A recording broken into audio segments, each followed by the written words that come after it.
लेकिन रात को 1 बजे भी कॉल करने के बाद हॉस्टल की कोई समस्या है तो मुझसे शेयर करती थी। अपने माता-पिता से नहीं करती थी क्योंकि लगता था कि उसको हॉस्टल से निकाला जाएगा। कोई लड़की से रिलेटेड इश्यू है तो हम मुझसे शेयर करती थी ताकि उसमें एक ट्रस्ट था, एक फैक्टर था ट्रस्ट का बहुत बड़ा, कि नहीं ये मेरा भाई है। बिहार की लड़की अगर वहाँ कोटा में भी है, वैसे भी मुझे मैसेजेस आए हुए हैं, बैंगलोर में भी वैसे भी मैसेज आए, उसमें मैंने जितना हेल्प हो सकता है मैंने की है।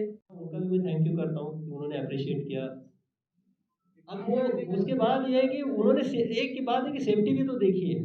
आप ये बोलते हैं कि लड़का पटना की लड़कियां ये करती हो, लेकिन रात को 1 बजे भी कॉल करने के बाद हॉस्टल की कोई समस्या है तो मुझसे शेयर करती थी। अपने माता पिता से नहीं करती थी क्योंकि लगता था कि उसको हॉस्टल से निकाला जाएगा। कोई लड़की से रिलेटेड इशू है तो हम मुझसे शेयर करती थी ताकि उसमें एक ट्रस्ट था, एक फैक्टर था ट्रस्ट का बहुत बड़ा, कि नहीं ये मेरा भाई है, ये मुझे इस चीज़ से निकालेगा, ये मुझे बचाएगा, और वो आज तक बरकरार है। आप मेरे सोशल मीडिया के इसमें आप ये बिलीव नहीं करेंगे कि इससे प्यार से नहीं आता है।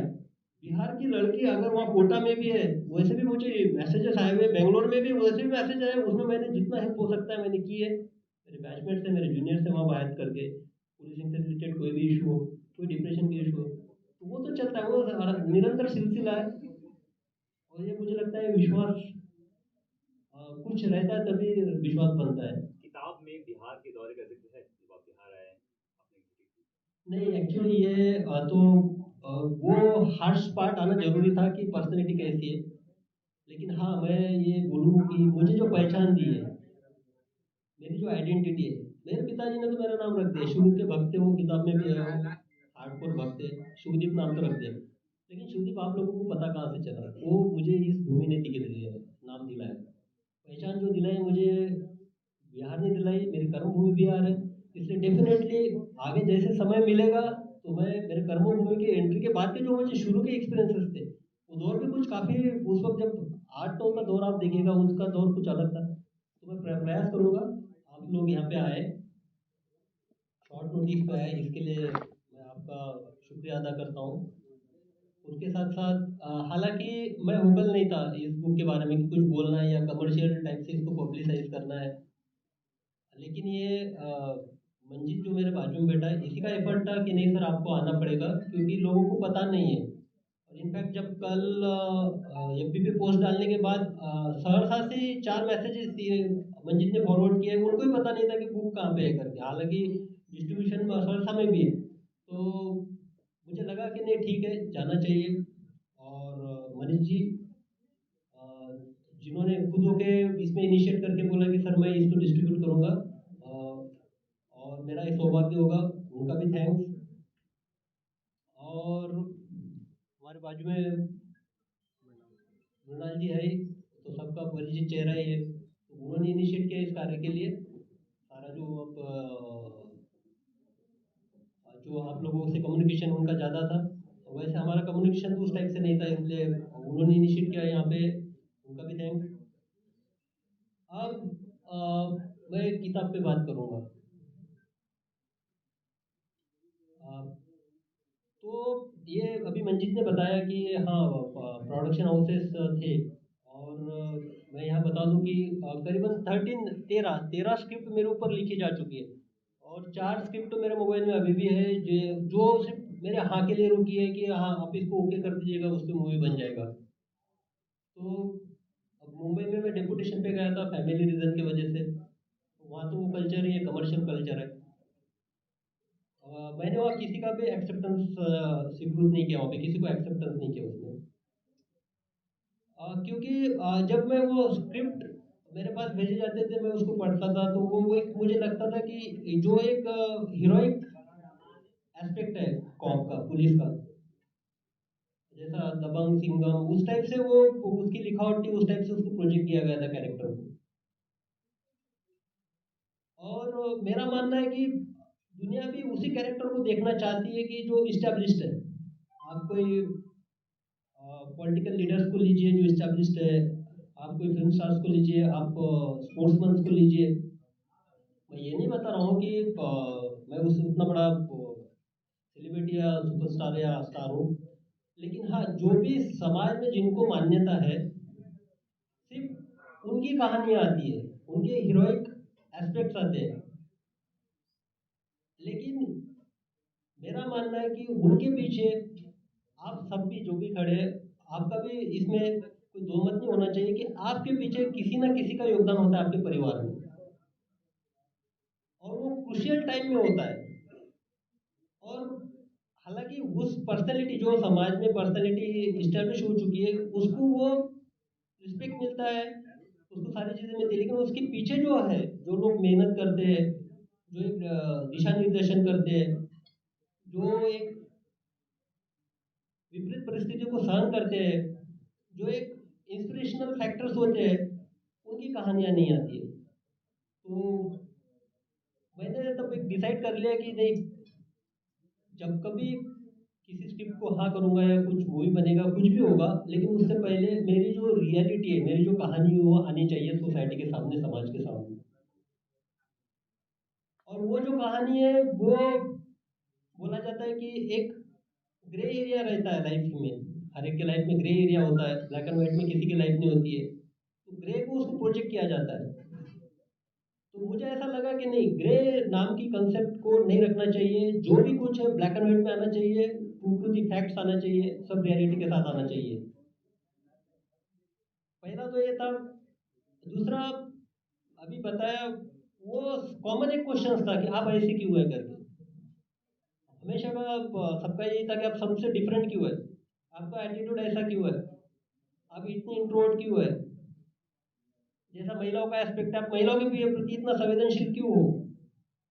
इतना संवेदनशील था कि अगर फॉर एग्जांपल अभी मैं डीआईजी सरसा हूँ, तो सबसे पहले मैं जाने के बाद जो वहाँ पे काम किया था, डिस्ट्रेस वारंट, जो कि जिनकी शादी हो चुकी है, बाद में शादी के बाद जो पति छोड़ देते हैं, तो कोर्ट से वो उनका जो एक मंथली उनको देना होता है 4,000, 5,000, 6,000, तो उनको मिलता नहीं, तो कोर्ट उसको वारंट करता है। तो सबसे प्रायोरिटी पे मैंने वही लिया कि नहीं, इनको उनका जो मुआवजा है पति के थ्रू मिलना ही चाहिए, एग्जाम्पल के तौर पे। तो महिलाओं के और यंगस्टर्स की बात की है यहाँ पे, वही मिंटो कॉलेज, मिंटो हॉस्टल, वही सारा चीज़ यहीं पे है। अभी वही यूनिवर्सिटी के कॉलेजेस है, मैं भी सिटी एसपी के तौर पे था।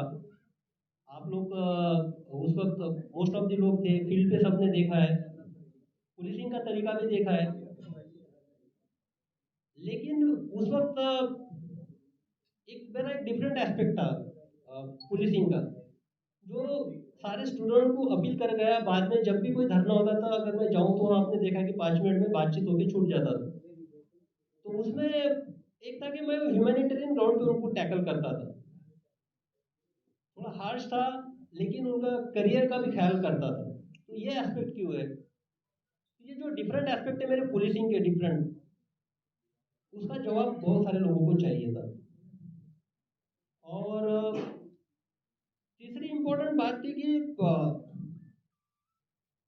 मैसेजेस जो भी आते थे, तो एक कमाल है, शुरू में तो यानी 2012, 13, 14 तक तो ठीक था, लेकिन जब अब उसके 14-15 के बाद एक जनरेशन को मैं देख रहा हूँ, तो वो जो मैसेजेस आते थे, उनके मैसेजेस में एक डिप्रेशन का साइन ज़्यादा था, इंस्पिरेशन की कमियां थोड़ी कम दिख रही थी। तो जो भी सवाल थे, तो वो डिप्रेशन में गए हुए जो यंगस्टर्स के सवाल थे, उस टाइप से सवाल होते थे। हालांकि मेरे तौर पे मैं निजात करने की कोशिश करता था, जवाब देने की कोशिश करता था, काउंसलिंग करने की कोशिश करता था। तो मुझे एक लगा कि नहीं, यंगस्टर जो है, ये जो एक डिप्रेशन के मूड में अगर कोई जा रहा है, तो उसको मेरे से बड़ा एग्जाम्पल कोई हो नहीं सकता कि जो उनको मेन स्ट्रीम में खींच के लाए। इसलिए फिर सारी चीज़ें एक्रोमलेट होकर सोचा कि नहीं, लिखा जाए। और लिखने का एक इंस्टिगेटिंग फैक्टर ये भी रहा कि मुंबई में जब पोस्टेड था, तो कोविड का दौर उस वक्त आया। मेरी वाइफ जसलोक हॉस्पिटल में गायनिक का काम करती थी, और मैं एज अ कॉप करके, पुलिस करके काम कर रहा था।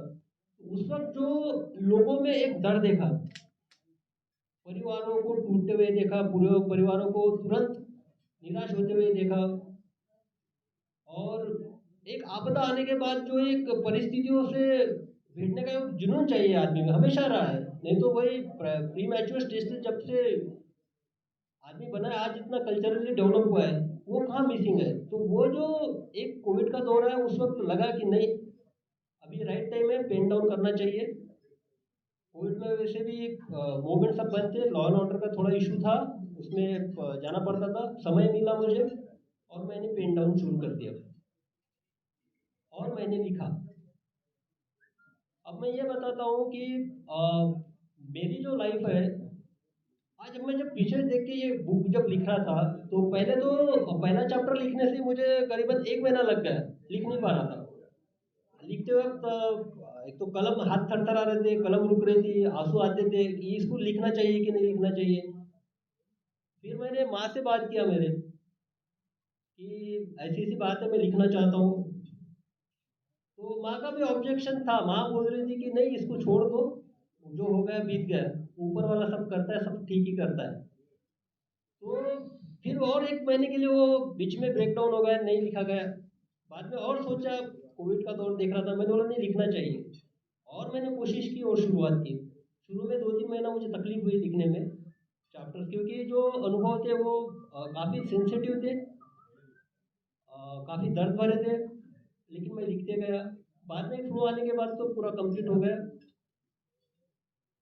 तो मेरा जो जर्नी है, वो जर्नी इंजीनियरिंग तक का ही इसमें आया है, हीरोइक इसमें कुछ नहीं है। लेकिन हाँ, आपके लाइफ में आपके माँ का क्या रोल होता है, पिता का क्या रोल होता है, आपके भाई बहन का क्या रोल होता है। मैं ये दावे के साथ बोल सकता हूँ, अगर आप एक किताब पढ़ेंगे तो हर तीसरे या चौथे परिवार की यही कहानी होगी। वो इसलिए क्योंकि जिस तरह से मेरा बचपन गुजरा है, उसमें मुझे एक दिन ऐसा नहीं लग रहा था कि उस दिन मुझे लग रहा था कि पिताजी का मर्डर कर दिया जाए, पिताजी को मार दिया जाए, या तो घर छोड़ के भाग दिया जाए। ये दो ही ऑप्शन मैं सोचता था। अब उस टाइप की सिचुएशन में आप है कि जिसमें आपको लगता है कि आपके पिता की आप हत्या करने पे एकदम मानसिकता पे है, या तो घर छोड़ के भागने की मानसिकता से। अब उस मानसिकता से मैं गुजरा। एक माँ ने सपोर्ट किया और आज आप लोग सब देख रहे हैं, आपको सारी चीजें हीरोइक चीजें दिखती है। जब मैं पीछे जाके देखता हूँ तो वो एक मोमेंट होता है। उस मोमेंट में अगर मैं ऐसा कोई डिसीजन लेता था, घर से भाग जाता था या कुछ मेरे हाथ से अनबन हो जाता था, तो आज मैं लोगों की सेवा नहीं कर पाता था। इसलिए जो भी सिचुएशन है, सिचुएशन में आपको डेफिनेटली इंस्पायर करेगी ये बुक। ये बात तो पक्की है कि सिचुएशन से लड़ने का तो सिखाएगी। और शायद माँ को जो उसका सेक्रीफाइस है मैं कुछ दे तो नहीं पाऊंगा, लेकिन हाँ, ये मुझे लगा कि एक बार लिख के उसके अनुभवों को मैं आपके सामने बयां करूं। और जो टाइटल टाइटल के बारे में मैं थोड़ा कश्मकश था कि टाइटल क्या रखा जाए, टाइटल क्या रखा जाए। अब ऐसे ही सोचते सोचते पहले तो माँ का नाम डिसाइड किया था रखने का, लेकिन बाद में बोला नहीं, ये जो जर्नी है वो माँ की जर्नी नहीं है, ये जर्नी है एक एम्बलेम की। Emblem means lion. Lion means मैं अपने आप को खुद को लॉयन नहीं बोल रहा हूँ, लेकिन मेरे जो शोल्डर पे लॉयन आया है, उसके पीछे अगर कोई है खड़ी, वो मेरी माँ है, वो वुमन है। और मैंने वहाँ स्पेशली माँ का नाम नहीं लिखा, तो माँ का यहाँ पे वुमन डाला। वुमन मीन्स हर महिला की वो कहानी हो सकती है जो अपने बेटों को अपने कंधे पे अशोक स्तंभ तक पहुंचा सकती है। तो समाज के लिए मुझे लगता है कि ऐसे दौर में मुझे पढ़ना चाहिए। और आपके कुछ अगर सवाल है तो आप बताइए।